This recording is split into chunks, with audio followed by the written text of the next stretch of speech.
16 ఏళ్లలోపు వారికి సోషల్ మీడియాను నిషేధించిన దేశాలు ఏవి? ఆస్ట్రేలియా, స్పెయిన్ మరియు ఇండోనేషియా. మార్చి 2026 నాటికి 16 ఏళ్లలోపు పిల్లల కోసం సోషల్ మీడియాపై దేశవ్యాప్తంగా నిషేధాన్ని అమలు చేసిన మొదటి దేశం ఆస్ట్రేలియా. ఇక ఇండోనేషియాతో సహా ఇతర దేశాలు 16 ఏళ్లలోపు వినియోగదారులకు ఇలాంటి పరిమితులను అమలు చేయడానికి కదులుతున్నాయి. ఫిబ్రవరి 2026 నాటికి 16 ఏళ్లలోపు పిల్లలను సోషల్ మీడియా ప్లాట్ఫారంలను యాక్సెస్ చేయకుండా నిషేధించే ప్రణాళికలను స్పెయిన్ దేశం ప్రకటించింది. ఇక ఫ్రాన్స్ 15 ఏళ్లలోపు వారి కోసం చట్టాన్ని ముందుకు తెస్తున్నది. 2026 బడ్జెట్లో 16 ఏళ్లలోపు పిల్లలకు సోషల్ మీడియా వాడకాన్ని నిషేధించాలని ఏ రాష్ట్రం ప్రతిపాదించింది? కర్ణాటక. కర్ణాటక ప్రభుత్వం 16 ఏళ్లలోపు పిల్లలకు సోషల్ మీడియా వాడకాన్ని నిషేధించాలని 2026 బడ్జెట్లో ప్రతిపాదించింది. హానికరమైన ఆన్లైన్ కంటెంటు, అధిక స్క్రీన్ సమయం మరియు డిజిటల్ వ్యసనం నుంచి పిల్లలను రక్షించడం ఈ ప్రతిపాదన యొక్క లక్ష్యం.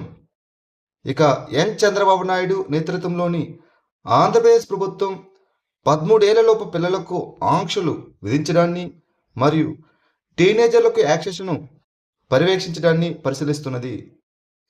ఇంపాక్ట్ ఫర్ న్యూట్రిషన్ I4N అనేది ఏ సంస్థ యొక్క ఇనిషియేటివ్? ఐక్యరాజ్య సమితి పిల్లల నిధి అనగా యూనిసెఫ్ ఇండియా. ఆకాంక్షాత్మక జిల్లాలు మరియు బ్లాకుల్లో వ్యూహాత్మక జోక్యాలకు మద్దతు ఇవ్వడానికి నీతి ఆయోగ్ యూనిసెఫ్ ఇండియాతో ఒక ప్రకటనపై సంతకం చేసింది. ఈ ఒప్పందం వెనుకబడిన ప్రాంతాల్లో తల్లి మరియు పిల్లల పోషకాహారాన్ని మెరుగుపరచడానికి రెండు సంస్థల బలాలను ఉపయోగించుకోవడం లక్ష్యంగా పెట్టుకుంది. ఈ ఇంపాక్ట్ ఫర్ న్యూట్రిషన్ ప్రధానంగా యూనిసెఫ్ ఇండియా యొక్క ఇనిషియేటివ్. పార్కిన్సన్ వ్యాధికి స్టెమ్ సెల్ చికిత్సలను ఆమోదించిన ప్రపంచంలోనే మొట్టమొదటి దేశం ఏది? జపాన్. పార్కిన్సన్ వ్యాధి మరియు తీవ్రమైన గుండె వైఫల్యానికి స్టెమ్ సెల్ చికిత్సలను ఆమోదించిన మొదటి దేశంగా జపాన్ నిలిచింది. ఈ పార్కిన్సన్ రోగుల మెదడులోకి ప్రేరిత ప్లూరిపోటెంట్ స్టెమ్ అనగా iPS కణాలను మార్పిడి చేసే చికిత్స అయిన ఆమ్చిప్రీకి సుముటోమో ఫార్మా ఆమోదం పొందింది. మెడికల్ స్టార్టప్ అయిన క్యూరిప్స్ కొత్త రక్తనాళాలను ఏర్పరచడానికి మరియు గుండె పనితీరును పునరుద్ధరించడానికి సహాయపడే గుండె కండరాల షీట్లైన రిహార్ట్కు ఆమోదం పొందింది. ఇక నోబెల్ గ్రహీత అయిన షిన్య యమనక కనుగొన్న ఈ iPS కణాలు పిండాలను ఉపయోగించకుండా ఏదైనా కణరకంగా రూపాంతరం చెందగలవు. ఖేలో ఇండియా ట్రైబల్ గేమ్స్ 2026కు ఏ రాష్ట్రం ఆతిథ్యం ఇస్తున్నది? ఛత్తీస్గఢ్. ప్రారంభ ఖేలో ఇండియా ట్రైబల్ గేమ్స్ 2026 మార్చి 25 నుంచి ఏప్రిల్ 6 వరకు ఛత్తీస్గఢ్లోని రాయ్పూర్, జగదల్పూర్ మరియు సర్గుజాలో జరుగుతుంది. ఈ క్రీడల్లో 7 పతక క్రీడలు ఉంటాయి. అవి athletics, football, hockey, weight lifting, విలువిద్య, ఈత మరియు రెజ్లింగ్, మల్లకాంబు మరియు కబడ్డీ ప్రదర్శన క్రీడలు ఉంటాయి. లోగో, థీమ్ సాంగ్ మరియు మస్కట్ అయిన మోర్వేర్ డిసెంబర్ 23, 2025న ఆవిష్కరించబడ్డాయి. మోర్వేర్ గిరిజన గర్వాన్ని ప్రతిబింబించే మోర్ అనగా నాది లేదా మనది మరియు వేర్ అనగా ధైర్యం లేదా శౌర్యములను మిళితం చేస్తుంది. హురున్ రిచ్ లిస్ట్ 2026 ప్రకారం భారతదేశం బిలియనీర్లకు ఏ స్థానంలో నిలిచింది? 3వ అతిపెద్ద హబ్బుగా. హురున్ రిచ్ లిస్ట్ 2026 ప్రకారం భారతదేశంలో ఇప్పుడు 308 మంది బిలియనీర్లు ఉన్నారు. ఇది యునైటెడ్ స్టేట్స్ ఆఫ్ అమెరికా మరియు చైనా తర్వాత ప్రపంచవ్యాప్తంగా 3వ అతిపెద్ద బిలియనీర్ హబ్బుగా నిలిచింది.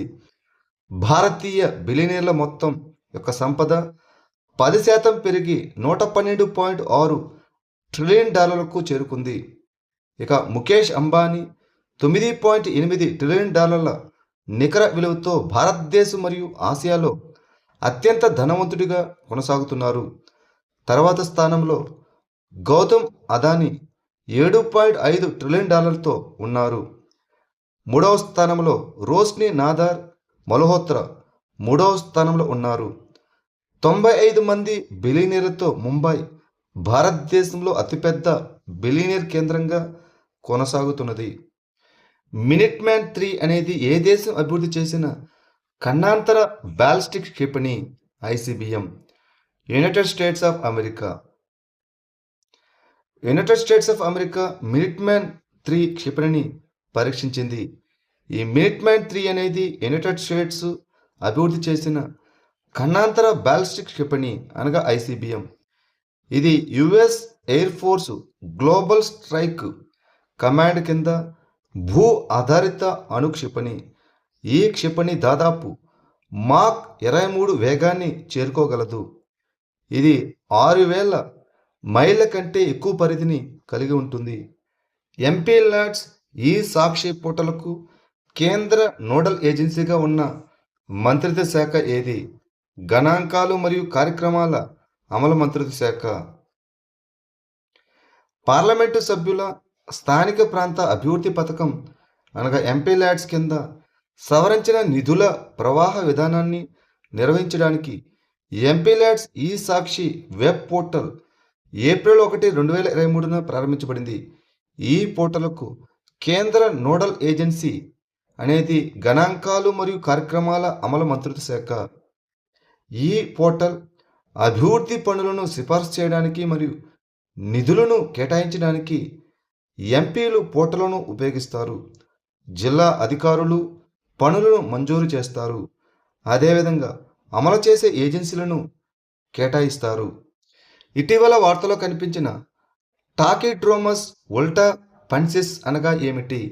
ఇదొక కొత్తగా కనుగొన్న బల్లి జాతి. పరిశోధకులు టాకిడ్రోమస్ ఉల్టా పన్సిస్ అనే కొత్త ఆసియా గడ్డి బల్లి జాతిని కనుగొన్నారు. అస్సాంలోని మానస్ బయోస్పియర్ ల్యాండ్స్కేప్లోని కోక్రాజార్ జిల్లాలో ఉన్న ఉల్టాపాని రిజర్వ్ ఫారెస్ట్లో ఈ జాతి కనుగొనబడింది. పర్వత లేదా ఉష్ణమండల ఆవాసాల్లో కనిపించే అనేక సంబంధిత బల్లి జాతుల మాదిరిగా కాకుండా ఈ టీ ఉల్టా పన్సెస్ నీటితో నిండిన గడ్డి భూములు మరియు ఫెర్న్ పాచెస్తో కలిపిన లోతట్టు సెమీ సతతహరిత అడవుల్లో నివసిస్తుంది.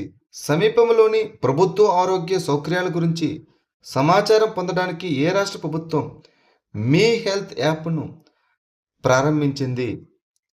కేరళ. సమీపంలోని ప్రభుత్వ ఆరోగ్య సంరక్షణ సౌకర్యాల గురించి పౌరులకు సమాచారాన్ని పొందడంలో సహాయపడటానికి కేరళ ఆరోగ్య శాఖ మీ హెల్త్ మొబైల్ అప్లికేషన్ను ప్రారంభించింది. ఈ యాప్ వినియోగదారులు 10 కిలోమీటర్ల పరిధిలోని ప్రభుత్వ ఆసుపత్రులను గుర్తించడానికి వీలు కల్పిస్తుంది. దీని వలన రోగులు అందుబాటులో ఉన్న వైద్య సేవలను సులభంగా గుర్తించవచ్చు. ఈ మీ హెల్త్ యాప్ కేరళలో ప్రజా ఆరోగ్య సంరక్షణ సేవల్లో ప్రాప్యత, పారదర్శకత మరియు సౌలభ్యాన్ని మెరుగుపరచడం లక్ష్యంగా పెట్టుకుంది. ఇటీవల 15 సంవత్సరాల తర్వాత ఏ రాష్ట్రంలో ఒక జత డస్కీ ఈగల్ గుడ్లగూబలు కనిపించాయి? ఉత్తరాఖండ్. ఉత్తరాఖండ్లోని జిమ్ కార్బెట్ టైగర్ రిజర్వ్ సమీపంలోని టెరాయ్ వెస్ట్ ఫారెస్ట్ డివిజన్లోని ఫాటో టూరిజం జోన్లో 15 సంవత్సరాల తర్వాత అరుదైన డస్కీ ఈగల్ గుడ్లగూబల జత కనిపించింది. ఈ డస్కీ ఈగల్ గుడ్లగూబ స్ట్రిజిడే కుటుంబానికి చెందినది. ఇది పెద్దది, బూడిద గోధుమ రంగులో ప్రముఖ చెవి కుచ్చులు, ముదురు గీతలతో బూడిద తెలుపు దిగువ భాగాలు మరియు తెల్లటి గీతలతో ముదురు గోధుమ రంగు రెక్కలు కలిగి ఉంటుంది.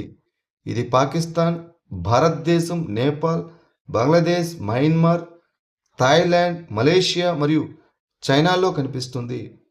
స్వయం ఈ లావాదేవీల ద్వారా స్టార్టప్లు, మహిళలు మరియు యువతకు ప్రయోజనం కల్పించడం ఏ వేదిక యొక్క ఇనిషియేటివ్?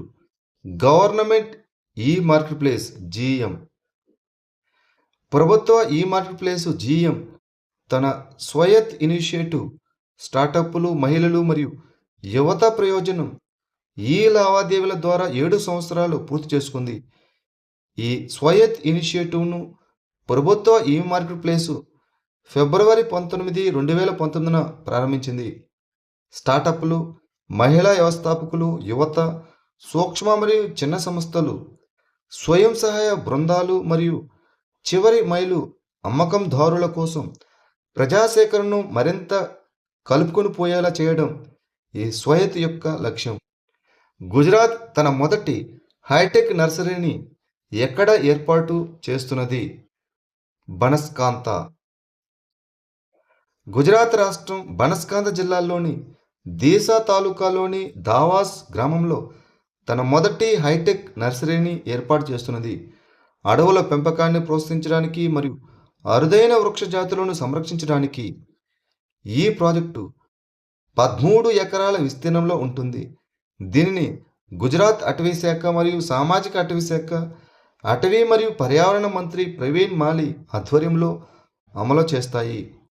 అధునాతన సాంకేతికతలు, నియంత్రిత వాతావరణాలు మరియు శాస్త్రీయ సాగు పద్ధతులను ఉపయోగించి అధిక నాణ్యత, వ్యాధి రహిత మరియు దృఢమైన మొక్కలను ఉత్పత్తి చేయడం ఈ నర్సరీ యొక్క లక్ష్యం. ఇటీవల వార్తల్లో కనిపించిన హడ్సన్ నది ఏ దేశంలో ఉంది? United States of America. Hudson నది యునైటెడ్ స్టేట్స్ ఆఫ్ అమెరికాలో ఒక ప్రధానమైన మరియు చారిత్రాత్మక ముఖ్యమైన నది. ఇది ప్రధానంగా న్యూయార్క్ రాష్ట్రంలోనే ప్రవహిస్తుంది మరియు దాని చివరి భాగంలో న్యూయార్క్ మరియు న్యూజెర్సీ మధ్య సరిహద్దులో భాగంగా ఉంటుంది. ఇది అప్పర్ న్యూయార్క్ బే ద్వారా లోతట్టు న్యూయార్కును అట్లాంటిక్ మహాసముద్రంతో కలుపుతుంది. ఇది మౌంట్ మార్సీ సమీపంలోని అడిరోండాక్ పర్వతాల్లో ఉద్భవించింది. Lake tear of the clouds దాని ప్రధాన వనరుగా ఉంది. మహిళా వ్యవస్థాపకతను ప్రోత్సహించడానికి తమిళనాడు ప్రభుత్వం మార్చి 2026లో ప్రారంభించిన పథకం పేరు ఏమిటి? తమిళనాడు మహిళా వ్యవస్థాపక సాధికారత పథకం. తమిళనాడు ముఖ్యమంత్రి ఎంకే స్టాలిన్ 5 సంవత్సరాల్లో వ్యాపారాలు ప్రారంభించే 1,00,000 మంది మహిళలకు మద్దతు ఇవ్వడానికి తమిళనాడు మహిళా వ్యవస్థాపక సాధికారత పథకాన్ని ప్రారంభించారు. రాష్ట్ర వ్యాప్తంగా మహిళా వ్యవస్థాపకతను ప్రోత్సహించడానికి సూక్ష్మ, చిన్న మరియు మధ్యతరహా పరిశ్రమల విభాగం ఈ పథకాన్ని రూపొందించింది. మహిళల నేతృత్వంలోని సంస్థలను ప్రోత్సహించడానికి శిక్షణ, వనరులు మరియు అవకాశాలను అందించడం ఈ పథకం యొక్క లక్ష్యం.